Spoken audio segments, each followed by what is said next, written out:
¿Se puede ver, doctor, las diapositivas? ¿Me confirma, por favor?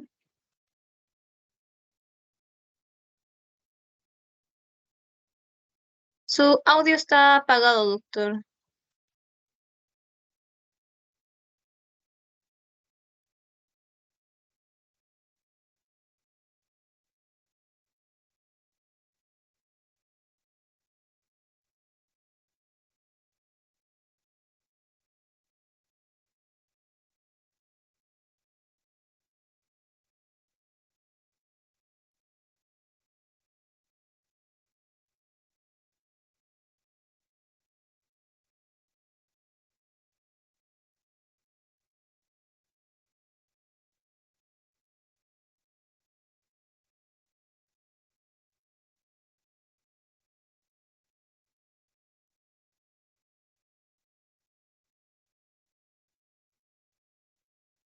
Doctor La Rosa, ¿me logra escuchar?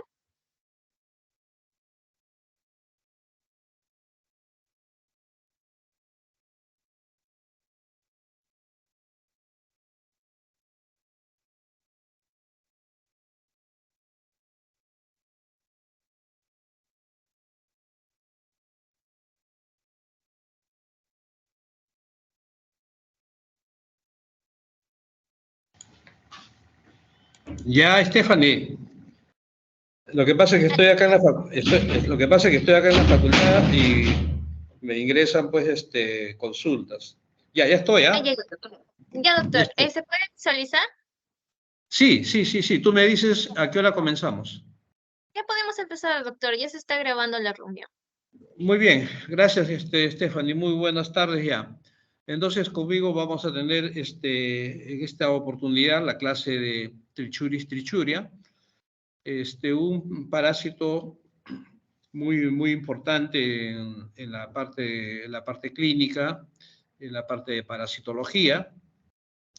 Y lógicamente hay que tener cuidado en las zonas en los lugares geográficamente hablando, que tenemos que tener cuidado, ¿no? Entonces, para los diagnósticos, ¿no? Para los diagnósticos, sobre todo, que a veces nos podemos confundir, ¿no? Entonces, esa es la idea, ¿no? De que estos parásitos, a veces uno no piensa en que el cuadro diarreico o el cuadro abdominal, etcétera, ¿no? O cuadro anémico, ¿no es cierto?, que tiene el niño o que tiene la persona joven o adulto, uno piensa que es otra cosa y no está pensando en que hay un parásito de por medio en el intestino y que está produciendo todos estos cuadros clínicos, ¿no? Entonces, esa es un poco la idea. Siguiente lámina, por favor.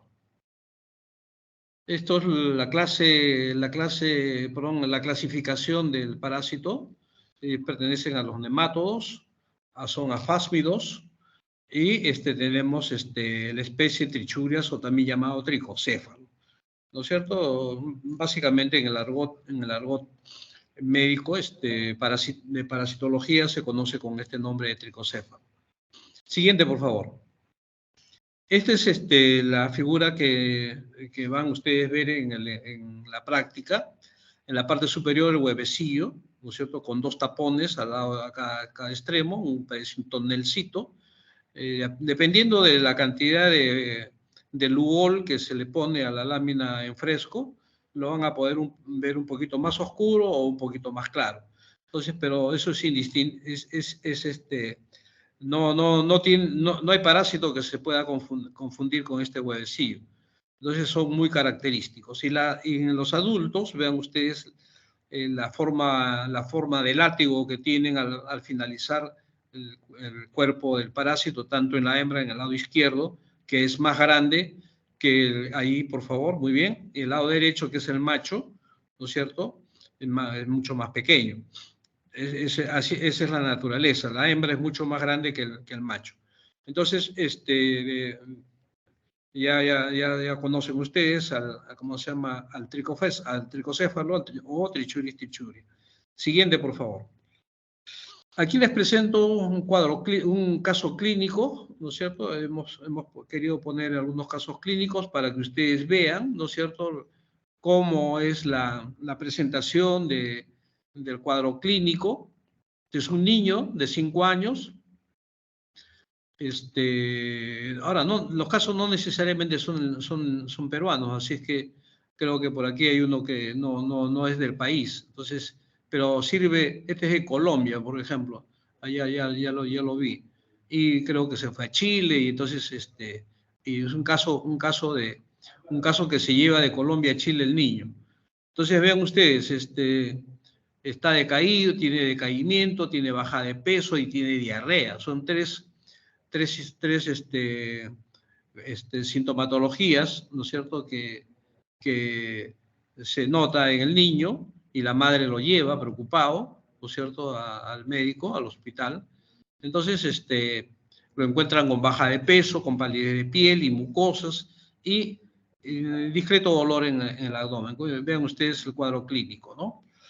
Entonces le piden un hemograma y encuentran una eosinofilia importante. Digamos que los casos parasitológicos, ¿no es cierto?, siempre van a caminar con eosinofilia. Hay parásitos que producen mayor cuadro de eosinofilia. Por ahí los profesores que les van a hacer las clases de diferentes parásitos, ustedes van a tener la oportunidad de escuchar y decirles esto, ¿no es cierto? Tengan ahí presente este dato clínico importante. Claro, porque eosinofilia puede tener otros cuadros clínicos, ¿no? Cuadros alérgicos, ¿no es cierto? Y entonces ahí viene el cuadro diferencial.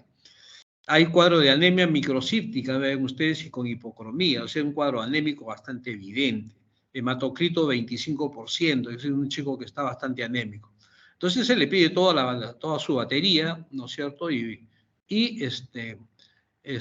lógicamente hace la sospecha de que hay parásitos por ahí, ¿no es cierto?, infectando al niño, y se le pide un examen de heces, ¿no es cierto?, en tres días, son 3 días, no son 3 heces al día, sino son 3 días consecutivos o intercalados pueden ser también, para visualizar tanto en directo como en láminas, si se quiere, ustedes quieren hacerlo, ¿no es cierto? Generalmente son exámenes en directo, con la técnica que ustedes ya conocen, Telemann, de Faust o de Willis, ¿no es cierto?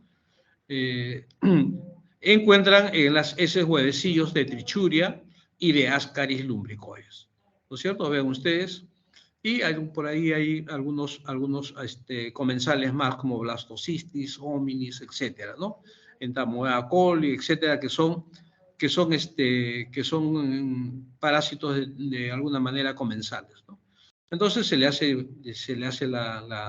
el diagnóstico, desnutrición policarencial, diarrea crónica por blastocystis hominis, trichuris masiva y ascariasis. Esos son sus diagnósticos de este niño. Vean ustedes. Y luego, lógicamente, se le da tratamiento, ¿no? Siguiente lámina, por favor.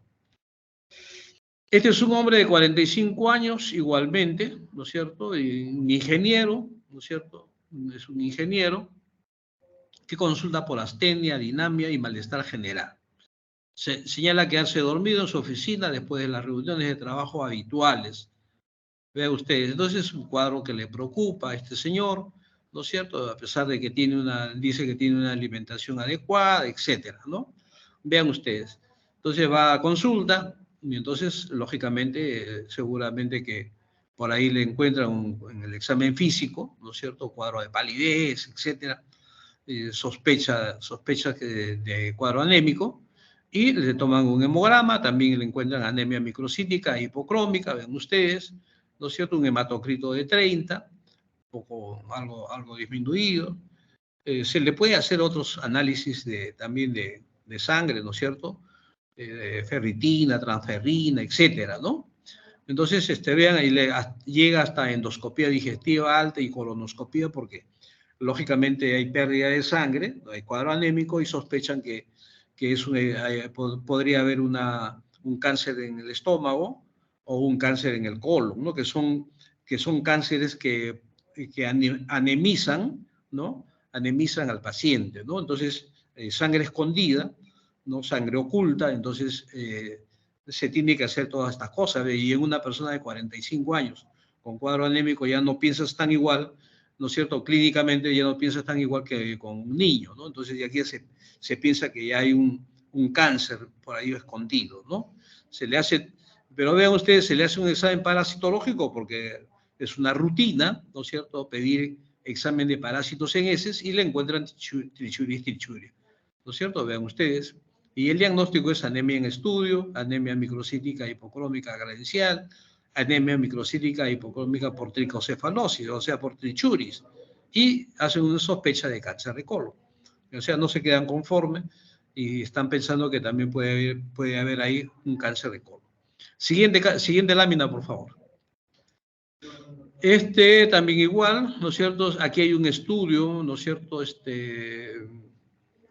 ¿Cómo se llama? En un hospital pediátrico, San Juan de Dios, en San José de Costa Rica. Entonces, se hace un análisis, ¿no es cierto? Un estudio, perdón, de prevalencia, me imagino, ¿no es cierto? Y encuentran que hay, pues, una parasitosis bastante importante en los niños, ¿no? Entonces, ven que no solamente hay parasitosis solas, sino hay parasitosis mixta, ¿no? Un parásito generalmente no vive solo, viene siempre acompañado con otros parásitos, ¿no es cierto? Y los nemátodos generalmente andan en familia, ¿no? Ascaris con tricocéfalo, etcétera, ¿no? Entonces, o con uncinarias, etcétera. Entonces, siempre van a encontrar asociación, ¿no es cierto?, de parásitos. Siguiente, por favor. Muy bien, también es otro caso, ya es un caso más digamos, de mayor severidad. Un caso de prolapso rectal en Honduras, ¿no? Este es un paciente, ¿no es cierto? Me parece que un niño de 4 años, ahí dice, lógicamente, un niño de 4 años, ¿no es cierto?, con cuadro bastante marcado de nutrición, anemia severa, disentería, o sea, cuadro diarreico, y huevos de trichuria en un examen de heces. Se decidió llevar al paciente al quirófano para realizarle reducción manual y cerclaje anal. ¿Por qué? Porque el ano estaba expuesto, estaba salido, ¿no? Entonces, es un prolapso rectal que produce producto de la gran infestación por este parásito. Estos parásitos en países o en ciudades en donde existe una gran infestación por estos parásitos puede producir estos cuadros de, ¿cómo se llama?, de prolapso. Por ahí vamos a ver una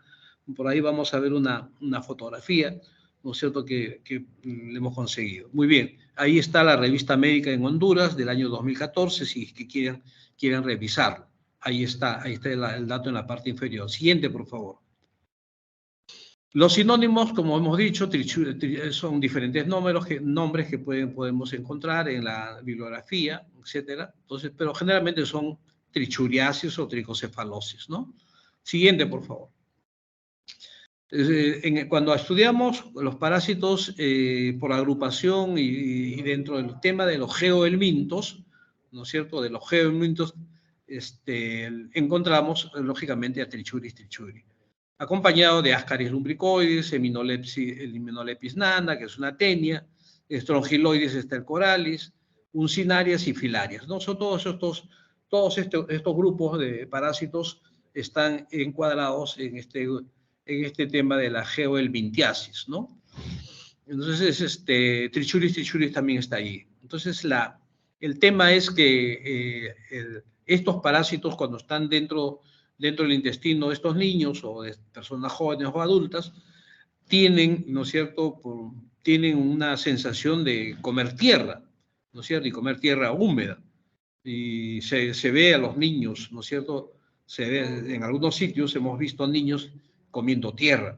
Entonces, cuando uno ve a este niño comiendo tierra, lo más probable es que tiene trichuris en su intestino. Entonces, eso es un dato muy importante porque ustedes cuando salgan a serums, ¿no es cierto?, y van a encontrar en las ciudades que tienen clima tropical estos problemas, ¿no? Siguiente, por favor. Muy bien, esto es lo mismo, ahí están los datos de la geohelmintiasis, ¿no es cierto? Y Trichuris es uno de los parásitos, como les digo, que es muy importante en el tema de la geohelmintiasis. Y ahí tienen los datos, hay revistas que ustedes pueden encontrar con ese tema de geohelmintiasis. Siguiente, por favor. Que predomina en niños, sí es cierto, es una enfermedad de niños, el niño está a veces jugando en la tierra, ¿no es cierto? Y se lleva en las uñas o en las manos, se lleva tierra a la boca y por ahí se lleva algunos huevecillos, ¿no es cierto? Y a la boca, al estómago y se infecta muy frecuentemente, ¿no? Entonces se produce cuadros clínicos bastante también marcados y cuando la parasitosis es crónica, ¿no? Los cuadros más frecuentes son cuadro anémico, desnutrición, falta de crecimiento, etcétera, ¿no? Entonces, hay que tener cuidado, ¿no es cierto? En las ciudades en donde esta parasitosis es, ¿cómo se llama? Son endémicos, ¿no? Muy bien, entonces hay animalitos, hay, hay mascotas que también se infectan con estos parásitos, lógicamente, y pueden ser también parte del ciclo biológico, ¿no es cierto?, de este parásito. Por eso es que se considera que también es un problema zoonótico, como estamos viendo ahí. Y los perros, los gatos, ¿no es cierto?, los lobos, que pueden tener algunas variantes de Trichuris, y ahí están las variantes, ¿no? La variante en chanchos, en cerdos, Tricocéfalo suis, ¿no es cierto? Y en los lobos, en los perros, Tricocéfalo vulpis, ¿no? Y entonces podemos tener esas variantes. Siguiente, por favor. Muy bien, entonces, como digo, ahí también pueden haber tricocéfalos en roedores, ¿no es cierto? Entonces también hay que tener cuidado. Siguiente, por favor. Esta es la morfología que ya lo invocamos ver. Aquí estamos viendo un mejor detalle, una fotografía, ¿no es cierto? La característica de forma de látigo, ¿no es cierto? Las tres quintas partes anteriores es más gruesa que las dos quintas partes, ¿no es cierto?, del resto del cuerpo, que es una forma de látigo o mucho más delgado, ¿no? El tamaño de la hembra, que es, como decimos, mucho más mayor que el tamaño del macho, ¿no es cierto? Varían, por cierto, ahí hay cifras menores y cifras mayores. Podemos encontrar unas cifras más chicas también, más pequeñas. Eso no, eso no cambia, digamos, ¿no es cierto? No cambia el diagnóstico, ¿no? Cuando veamos esta morfología, ¿no es cierto? Es característico, esto es característico. ¿No es cierto? No pueden confundirse en el examen práctico, si es que la doctora Caballero o la doctora Hernández les pone el examen práctico y ponen esta fotografía, y no se van a tener que confundir. Siguiente, por favor. Igualmente, es un poquito más detallada de algunas partes importantes del cuerpo, ¿cómo se llama?, del parásito adulto, tanto en sus partes genitales como en otras partes como son el estómago, el esófago, ¿no es cierto? Y la parte genital, que es importante, ¿no? En el macho, en la parte superior, ven ustedes en la parte que está enroscada, ¿no es cierto?, la espícula genital, ¿no? La espícula genital del macho. Y la hembrita que está en la parte inferior tiene un oviducto, ¿no? Que es una especie de, ¿cómo se llama?, de vagina, ¿no? O perdón, la vagina que está en la parte, estoy viendo mal, la vagina, lógicamente, en la parte intermedia del cuerpo, entonces hay una cópula, ahí exactamente donde está marcando con el cursor, ¿no? Y tiene todas las partes ginecológicas de un parásito bastante estructurado, ¿no? Porque tiene vulva, tiene vagina, tiene ovario, tiene útero, etcétera, tiene oviductos por donde caminan los huevecillos, ¿no es cierto?, para que vayan a la parte posterior y donde va a reventarse la parte ginecológica y los huevecillos salen al exterior. Muy bien, entonces esta es una bonita lámina, ¿no es cierto?, que deben revisarla por si es que el profesor las profesoras quieren poner algún tipo de pregunta sobre las características, ¿no es cierto?, corporales del parásito, ahí lo tienen. Siguiente, por favor. Muy bien, el aparato bucal, el esófago, etcétera, son importantes para, ¿cómo se llama?, para que el parásito pueda prenderse, ¿no?, o adherirse a la mucosa intestinal. Estos parásitos están, vamos a ver la fotografía, en las láminas siguientes, de cómo estos parásitos incrustan su aparato bucal, ¿no es cierto?, en la mucosa intestinal o en el estómago, en donde estos parásitos logran habitar, ¿no? Lo hacen más habitualmente en el intestino delgado sobre todo, ¿no es cierto? Cualquier parte del intestino delgado, puede ser yeyuno, puede ser duodeno, etcétera, que son los lugares más preferidos por este parásito, ¿no? El esófago también ayuda muchísimo, porque es un esófago potente, bastante fuerte, musculoso, ¿no es cierto?, y que ayudan al parásito a que se prenda, ¿no es cierto?, muy, muy fuertemente, ¿no es cierto?, y no se caiga y no se pierda con las heces, ¿no? Muy bien, entonces ya hemos visto que en el tercio posterior la hembra y el macho tienen, ¿cómo se llama?, sus elementos ginecológicos. La hembra tiene su vagina y el macho tiene su espícula copulatriz, ¿no? Muy bien, siguiente, por favor. Muy bien, es los huevecillos nuevamente, ¿no es cierto? Vean ustedes, antes vieron una lámina un poquito más oscura en el color de los huevecillos. Como digo, eso puede cambiar de color dependiendo de la cantidad de lugol que le puedan poner a la lámina que están observando. No necesariamente se pone mucho lugol, se pone una media gotita, una gota escasamente. Y también se pone un poco de, ¿cómo se llama?, de suelo fisiológico, ¿no? Y vean ustedes la morfología que tiene, el tamaño, son bastante grandecitos, ¿no es cierto?, estos huevecillos, bien difícil que se pase en el examen microscópico, ¿no es cierto? Es bien difícil que se pase un examen microscópico normal, ¿no es cierto? Correcto. Miren, entonces luego vemos al macho, el macho ahí está, vean ustedes su espícula copulatriz en la parte superior, se puede poner en el cursor, ¿no es cierto? Ahí, eso es la espícula copulatriz, y la hembra con su vagina, vean la entrada, ¿no?, en la entrada vaginal, ¿no es cierto?, también es importante, y hacen una cópula, ellos hacen una cópula, ¿no? En la parte superior, no sé si subes un poquito el cursor, Stephanie, ahí ven en la parte superior, más arribita, ven la figura del macho y de la hembra, ¿no? Ahí, correcto, muy bien, ¿no es cierto? Correcto, es una lámina que también ayuda mucho. Siguiente, por favor. Las características del huevecillo con sus tapones marcaditos, ahí los pongo para que ustedes no se olviden. Ustedes pueden darle la denominación que les guste, si un limón, si lo quieren comparar con un limón, lo creo, o una habichuela, un tonel, qué sé yo. Pero esta figura, indudablemente que no se van a olvidar, ¿no?, y no se van a equivocar cuando lo vean, ¿de acuerdo? Ahí pueden haber huevos fértiles, pueden haber huevos infértiles en su interior. Eso depende de la ¿cómo se llama?, prematuridad de la observación del huevecillo en las heces, ¿no?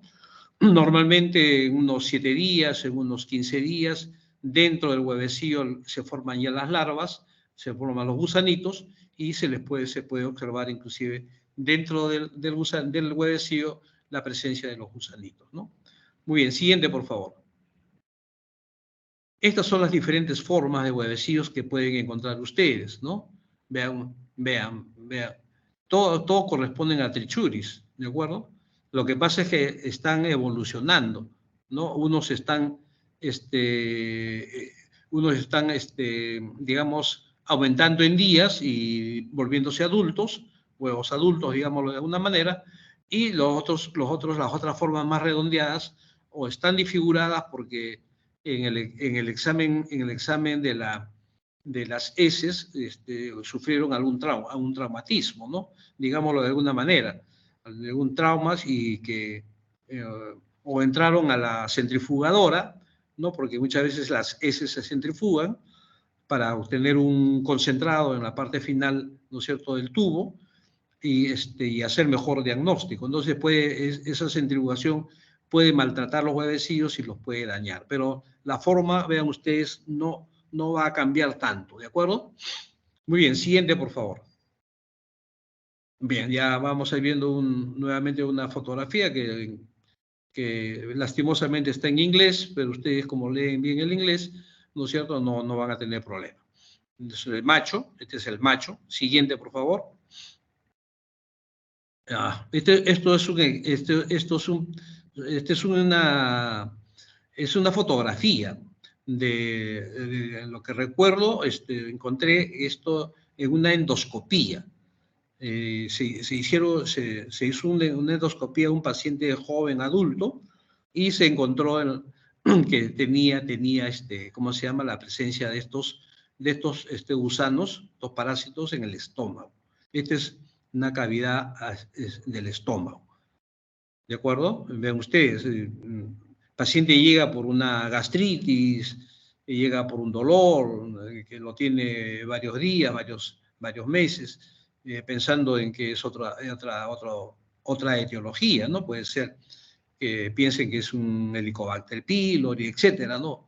O un cáncer inclusive, porque la gente mucho se preocupa en ese sentido, porque estos parásitos a nivel de estómago ya están produciendo cuadros anémicos. Entonces, le hacen la endoscopía y vean lo que encuentran, ¿no? Y lógicamente, de un diagnóstico de cáncer de estómago a un diagnóstico por parásito, por trichuria, bueno, es una felicidad, ¿no es cierto? Muy bien, siguiente, por favor. Bien, el hábitat, como decíamos, el intestino delgado, el intestino grueso, más le gusta estar en el intestino delgado, como decíamos, ¿no? Y los adultos, lógicamente ya adultos, van al intestino grueso, ¿no? Entonces, la hembra puede depositar entre 2.000 y 6.000 huevecillos diarios, vean, por cada gusano hembra. Vean ustedes la cantidad de huevecillos que pone en la luz intestinal y que estos huevecillos salen con las heces, ¿no? Muy bien, siguiente, por favor. Ya, acá tenemos nuevamente los huevecillos. Como decíamos, estos huevecillos salen inmaduros a la tierra. En la tierra húmeda caen o a donde vayan a depositarse estos huevecillos, y el huevecillo en el interior va ¿cómo se llama? Digamos, en los días que vienen, entre 10 y 12 días, y a una temperatura entre 25 y 30 grados centígrados, ¿no es cierto?, se desarrolla el gusanito dentro. Vean ustedes en la fotografía superior, ¿no? Entonces, vean ustedes, esto es factible observarlo en algún momento, ¿no es cierto? O si es que a veces quieren hacer un corte del huevecillo, se puede hacer también, y adentro se encuentran las larvas, ¿no? Muy bien, siguiente, por favor. Muy bien, el ciclo biológico es que, ¿cómo se llama?, que se ingiere. El problema de la infección o la infestación es por vía oral, ¿no es cierto? Se ingieren con huevecillos, y eso va con los alimentos, con el agua, con la mano sucia, etcétera, con tierra, etcétera, ¿no? Y en el intestino, como decíamos, ¿no es cierto?, va a habitar al intestino, tanto al intestino delgado como al intestino grueso, sino que ¿cómo se llama?, para que ellos hagan la cópula, ¿no es cierto?, para que se reproduzcan básicamente, van a habitar al colon, ¿no es cierto? Ahí hacen su cópula. Sin embargo, cuando están en el intestino delgado, también pueden estar ahí ellos muy, muy fácilmente, y ahí, a partir de ahí también producir los cuadros de nutrición y los cuadros de anemia, ¿no? Acuérdense ustedes que en el intestino delgado se produce la mayor absorción de alimentos, y estos parásitos se aprovechan de esa situación. Muy bien, entonces están ahí por mucho tiempo, ¿no? Puede estar años, ¿no? Estar mucho tiempo y encontrar parásitos grandes, bastante grandes, o sea, de unos 3 centímetros, como hemos visto, ¿no?, en la lámina anterior, ¿no? Y lógicamente ahí están, ¿no es cierto?, están viviendo en el colon, en la mucosa del colon, del recto, ¿no? Entonces, como decíamos, gran cantidad de estos parásitos pueden estar viviendo en el recto y producir, ¿cómo se llama?, el prolapso, ¿no? Muy bien, entonces eso es importante que tengamos el dato. Siguiente, por favor. Este es el ciclo biológico, como ustedes ya hemos dicho, ¿cierto? La vía es, el parásito, ¿cómo se llama? Crece en la tierra, ¿no es cierto? Hay fases, ¿no es cierto? Vean ustedes, vean la secuencia, el huevecillo número 1, número 2, número 3, número 4, y en el número 4 ya está el huevecillo con su larva ya, ¿cómo se llama? Bastante crecida. Eso ingresa por vía oral al intestino delgado, perdón, al estómago, va al intestino delgado, al intestino grueso, ahí es donde va a vivir, ¿no? Entonces viven tranquilamente en el recto, en el ciego, ¿no es cierto? En el ano también, ¿por qué no? Entonces, preferentemente para, como digo, para realizar la cópula, básicamente para ahí copular, ¿no? Ahí están felices en pareja, ¿no? Siguiente, por favor. Bien, la patología que produce, como hemos dicho, por la boca que tiene una especie de dientes, ¿no? Músculos muy potentes, ¿no es cierto? Insertan, se adhieren, ¿no es cierto?, a la mucosa y producen pues el sangrado, ¿no? Entonces hay cuadros hemorrágicos, y si es mucha cantidad de estos parásitos que están ahí pululando, están viviendo ahí, el cuadro anémico va a ser severo o pueden haber cuadros hemorrágicos inclusive, ¿no?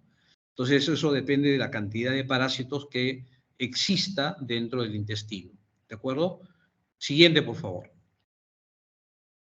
Muy bien. Entonces el parásito tiene dos accionarios, el mecánico y el químico. Con el mecánico que ya hemos dicho, ¿no es cierto?, hace daño, ¿no es cierto?, produce cuadros diarreicos, cólicos, etcétera, ¿no es cierto?, dolor abdominal, hay el problema del tenesmo vesical, ¿no es cierto?, prolapso rectal, cuadro anoréxico, etcétera, ¿no es cierto?, todo lo que implica, ¿no es cierto?, todo lo que implica la presencia de estos parásitos dentro del organismo de una persona, ¿no? Y el daño químico, sustancias que elimina el parásito, generan una reacción fibrosa que rodea el envido, pero no lo elimina. Los eritrocitos forman un sinsitio y dejan de funcionar normalmente. Es que el parásito se protege, ¿no es cierto? Se protege de los ácidos, de las sustancias químicas del intestino, y él se protege para que no le haga daño, ¿no? Muy bien, siguiente, por favor. El cuadro clínico, que ya lo hemos venido diciendo, cuadros de anorexia, astenia, trastornos gastrointestinales, sobre todo cuadros diarreicos, anemia. Si hacen un hemograma, van a encontrar eosinofilia bastante marcada, ¿no es cierto? Diarrea con sangre, que es lo importante. Incontinencia fecal, cuadros muy importantes por la presencia de una gran cantidad de parásitos. Prolapso rectal, como hemos dicho, alteraciones nerviosas y irritativas. Los chicos, los niños sobre todo, se vuelven irritativos, están llorosos, ¿no es cierto? No duermen de noche, etcétera, ¿no? Muy bien, y hasta pueden convulsionar porque, como digo, las sustancias químicas que estos parásitos producen y que se pueden absorber, ¿no es cierto?, por medio del intestino delgado, sobre todo, ¿no? Pueden producir cuadros convulsivos a estos chicos, ¿no? Muy bien, siguiente, por favor. Esta es la fotografía del prolapso rectal, vean ustedes. Todo lo que está afuera es la mucosa rectal y todo lo que está en blanquitos, claro, todo puedes dar la vuelta, inclusive en circunferencia, todo eso es, ¿cómo se llama? La mucosa rectal de un niño. Este es un niño. Y todo lo que está en blanquito allí, adherido, son los parásitos. Ven ustedes la grada de todos ponte en todo lo blanquito que quieras, Stephanie. Todos ellos son parásitos adultos. Están incrustados. hay unos, hay unos que se pueden caer hacia el periné, porque ya no hay espacio para ellos en algún momento. Entonces se caen, ¿no? Así como el oxuro que se cae hacia el periné, igualmente estos, ¿no? Pueden también caerse. Siguiente, por favor.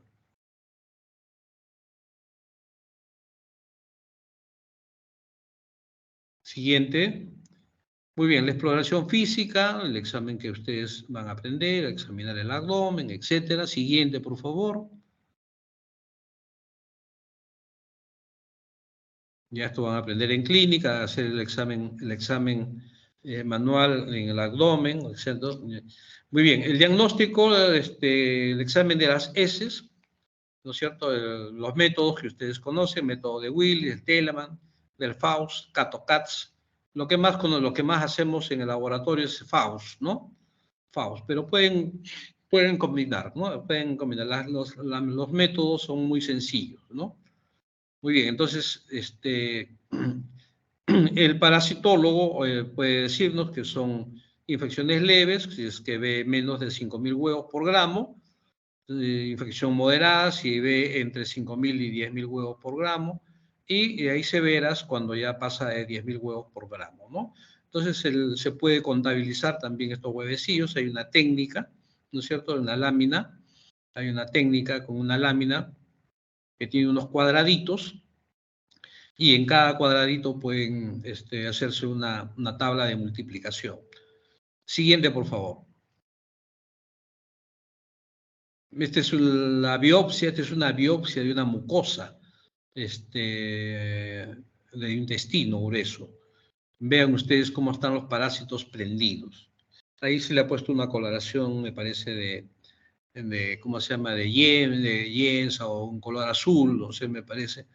Y lógicamente, para demostrar en el tejido, esto es una lámina ya fijada, ¿no? Vean ustedes. Siguiente, por favor. Este es un trichuris en la colonoscopía, ven ustedes, en el colonoscopio también, para pacientes seguro preocupado porque había tenido sangrado o le encontraron sangre en heces, y lo que piensa generalmente el clínico o el gastroenterólogo, cuando ve sangre en heces oculta, lo más probable es que sea un cáncer de colon, ¿cierto? Siempre se está pensando en eso y no se está pensando en parásitos, ¿no? Muy bien, entonces este parásito ahí está, ¿cómo se llama? Bastante elegante, por decir alguna palabra, ¿no? Y el diagnóstico está hecho, ¿cómo se llama? Para felicidad, como digo, del paciente, ¿no? Siguiente, por favor. Este también es un tejido, ¿no es cierto? Ya es una lámina coloreada, ¿no es cierto? Y se ve también esta lámina la presencia de estos parásitos, ¿no?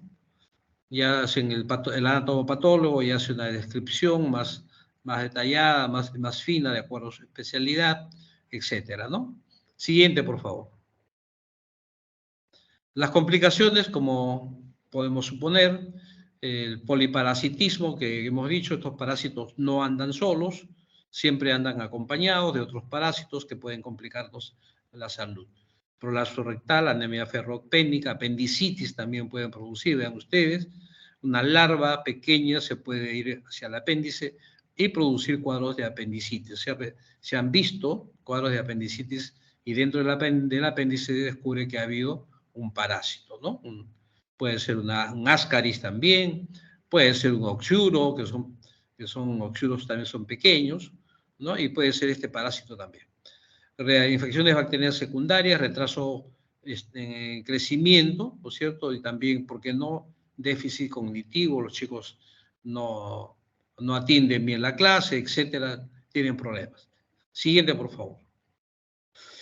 El tratamiento es bastante fácil. Los benzoimidazoles, que son los de elección, el bebendazol y el albendazol, que son bastante baratos, felizmente, en el medio nuestro, ¿no? Y a veces se tiene que dar dosis únicas, ¿no es cierto? El consejo que yo siempre, por la práctica que yo he hecho, siempre les he dado 2 días y a veces hasta 3 días, ¿no?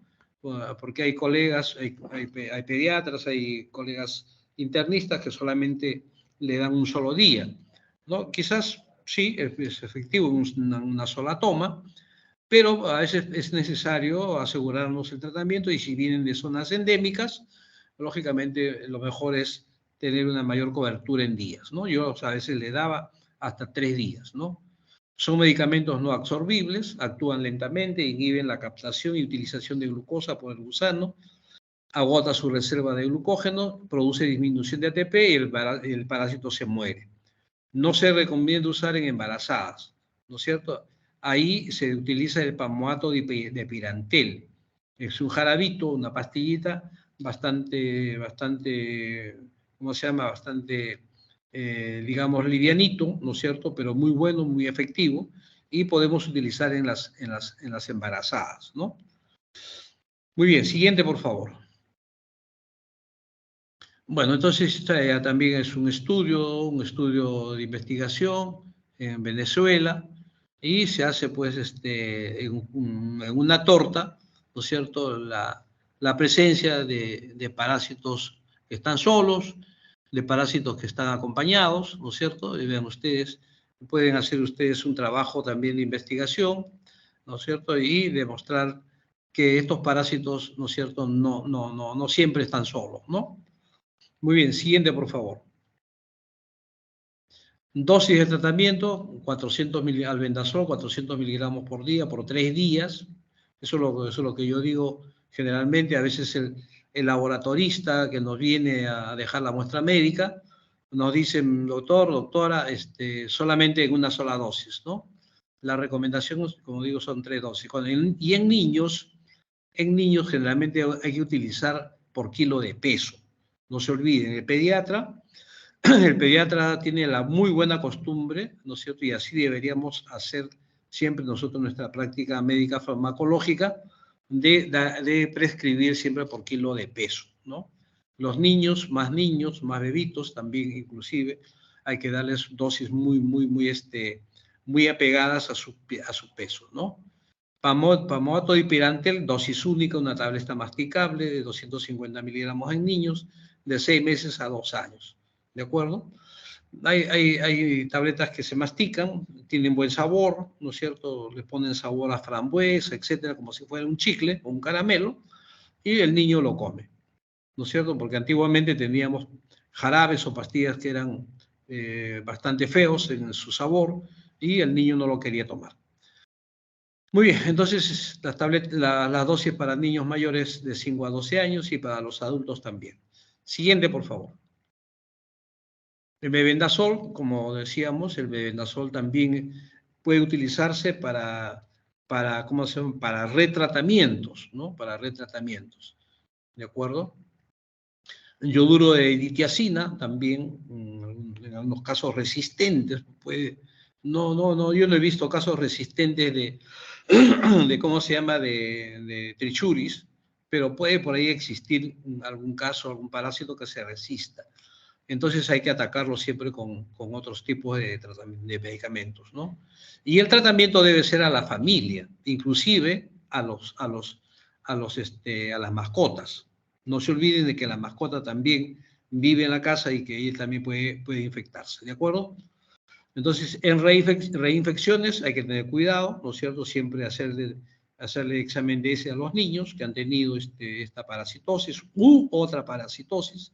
Siempre hay que estar haciéndole cada 3 meses, cada 6 meses, exámenes de heces para parásitos en heces y establecer de que el niño no tenga infección. Siguiente, por favor. Muy bien, últimamente, como ustedes comprenderán, la ivermectina, ¿no es cierto?, que es un antiparasitario que se utiliza mucho para estrongiloidiasis o para otros tipos de parásitos más severos, mucho más, ¿cómo se llama?, más grandes, ¿no es cierto?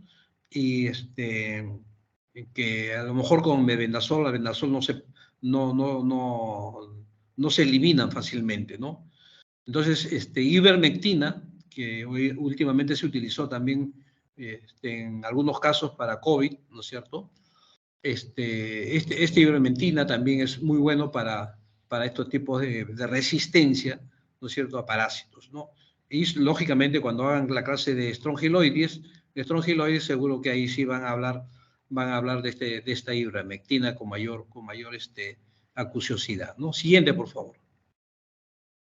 Bien, entonces también hay tratamientos naturales, ¿no es cierto? La pepa del zapallo, etcétera, ¿no es cierto? Que en algunos sitios, cuando vayan ustedes a las provincias, las abuelas o las mamás le dan bastante de estos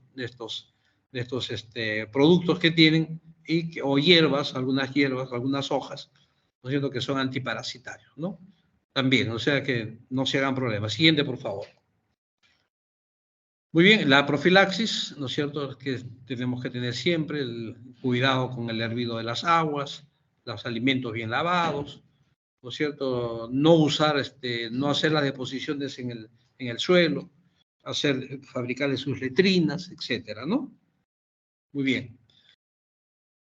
Las manos, las uñas, cortarle las uñas a los niños, etcétera, lavarle las manos, etcétera, muy bien. Siguiente, por favor. Muy bien, entonces hay programas, ¿no es cierto? Hay programas antiparasitarios en países o en zonas endémicas y que se hace, lógicamente, que se hace propicio, que se conozcan, las comunidades también deben, ¿cómo se llama?, aprender a cuidarse, ¿no? Siguiente, por favor. Muy bien, estos son algunas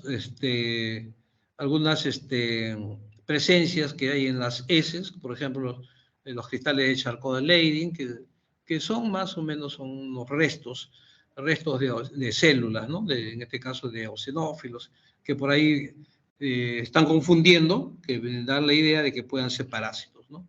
Así que tengan cuidado, por favor. Siguiente, por favor.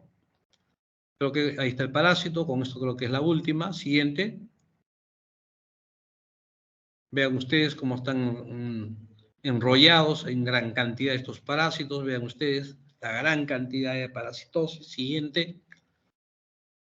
Ya, listo, muchas gracias. Eso era todo lo que tenía para ustedes con esta clase. Gracias, Stephanie. Si hay preguntas, encantado. Gracias, doctor. No hay preguntas, doctor. No han levantado Correcto. la mano. Muy bien, Stephanie. Muchas gracias. Cualquier rato nos estamos viendo. Me avisas con tiempo para la clase. Sí, Un doctor, abrazo para esta ha todos. sido la última teoría del curso, porque ya no le va a tocar más teorías, doctor. Ya, correcto, ya. Un abrazo, chao. Gracias, doctor, más bien. Hasta luego. Buenas tardes.